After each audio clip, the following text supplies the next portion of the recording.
In spite of Nancy Drew's firm decision to assist the Horner girls, the days slipped by, and, try as she would, she could think of no way to discover whether or not the missing Crowley will had fallen into the hands of the Tophamims. Although she seldom discussed the case with her father, he knew that she was troubled. "You're worrying about the Horner girls," he observed one day. "I am afraid you are taking their misfortunes too seriously. There is nothing you can do without the will, and you had best forget about it. Why, you've scarcely been out of the house since the Horner girls were here. Go shopping or anything to take your mind from the subject." "I have been thinking about Allie and Grace," Nancy admitted with a rueful smile. "I was so sure I could do something for them." "Give your mind a rest, and perhaps you'll have an inspiration," Mr. Drew encouraged her kindly. "All right, I'll take your advice and go shopping, though I really haven't a thing to buy. The fresh air will do me good, I suppose." After luncheon, Nancy left the house and made her way toward the business section of River Heights. The walk was a long one, but she took it at a brisk pace. Nancy naturally was athletic, and as she swung along, more than one passerby turned to look after her in admiration. After window shopping for a time, she wandered into a department store, more from curiosity than because she had anything to buy. She moved about aimlessly, gazing at whatever struck her fancy. Suddenly, Nancy's attention centered upon two girls who were hurrying down the aisle ahead of her. She stopped short and stared. Though their backs were turned, she had recognized them. "Ada and Isabel Topham! I'm sure I don't want to tag them around. I'll just slip down another aisle." But Nancy Drew never carried the thought into action, for at that very moment she saw Ada brush carelessly against a counter of expensive vases. As her sleeve caught, a large, fragile bowl was swept to the floor. In horror, Nancy heard the crash and saw the bowl break into a dozen pieces. As Ada looked down upon the wreckage, a slight flush mounted to her cheeks. Then, with a toss of her head, she started to move on. "Miss, I am afraid I must ask you to pay for the bowl," a saleswoman interposed politely. Ada wheeled angrily and stared at the saleswoman insolently. "I'll not pay for it," she snapped. "I didn't break it." "But, miss, I saw you knock it off the counter," the saleswoman protested. By this time, the floor manager had arrived upon the scene, and a number of shoppers had gathered about Ada and the salesgirl. Nancy likewise drew closer. "This impudent girl claims I broke a vase," Ada stormed, addressing the floor manager. "I wasn't even near the counter at the time. However, I did see her knock it to the floor herself. Isn't that so, Isabel?" Solemnly, Isabel agreed to the untruth. The floor manager looked doubtfully from the Topham sisters to the saleswoman. He realized that it would be a serious error to accuse well-to-do customers falsely, and for that reason, he was inclined to give the Topham girls the benefit of the doubt. He stooped over and examined the fragments of the bowl.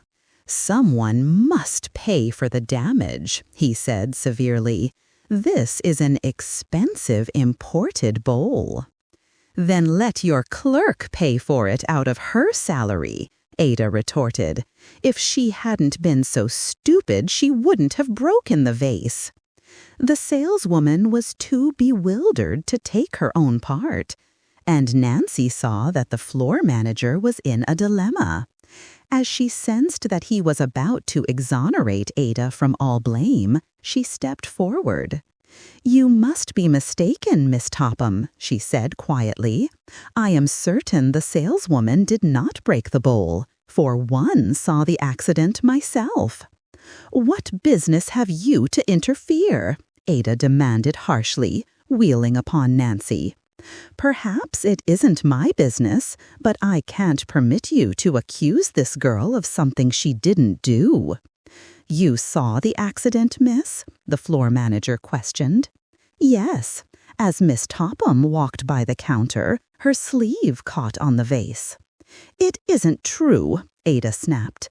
"But I'm tired of this silly argument. How much do you want for your vase?" The floor manager studied a price list. $50. "What?" Ada fairly screamed. "You want $50 for that old bowl? I'll never pay it." "The vase was imported from Italy, miss, and I am afraid you must pay the price asked." "Do you know who I am?" Ada inquired loftily. "I think everyone in the city knows about the Richard Tophams," the floor manager returned wearily. "My father owns—" "He doesn't own this store," the man interrupted, with growing impatience. "If you refuse to pay for the vase, I shall be forced to turn you over to the authorities." "You wouldn't dare!" Ada gasped. "Never in all my life have I been insulted like this." Isabel, who was slightly more reasonable than her sister, now held a whispered conference with Ada. "All right, I'll pay for the bowl," Ada decided, as she took out her checkbook. "But let me warn you, the matter won't be dropped here." She turned upon Nancy Drew and eyed her coldly. "I'm not through with you either, young lady. You'll pay for this outrage." Nancy made no reply, but continued to smile pleasantly, an act which further enraged the Topham sisters. Hastily settling for the damage Ada had done, they sailed grandly out of the store. Gratefully, the saleswoman thanked Nancy. "You don't know how I appreciated the way you took my part. I couldn't have paid for the bowl, and if you hadn't said what you did, the floor manager probably would have discharged me. I saw her break the bowl, and one was determined to see justice done. There is my name and address, if you need it," and Nancy handed the woman her card. "I'm afraid you have made enemies by taking my part." Nancy shrugged her shoulders indifferently. "It really doesn't matter. The Topham girls were never my friends." "But they may try to get even with you. They're very spiteful." "Let them try," Nancy smiled. "However, I don't believe there is any need to worry. Their talk is mostly bluff." Lightly, Nancy Drew dismissed the subject, and as she found she was being regarded with curiosity and admiration by those who had witnessed the scene, left the store. She walked slowly toward the park. "It makes my blood fairly boil every time I think of Ada and Isabel Topham getting all of the Crowley fortune," she told herself with feeling. "Especially when Grace and Allie Horner need the money so badly. The way Ada tried to accuse that shop girl was disgusting." Nancy crossed the public park and paused for a moment at the drinking fountain. As she glanced up, she saw that unwittingly she had selected the path Isabel and Ada Topham had taken.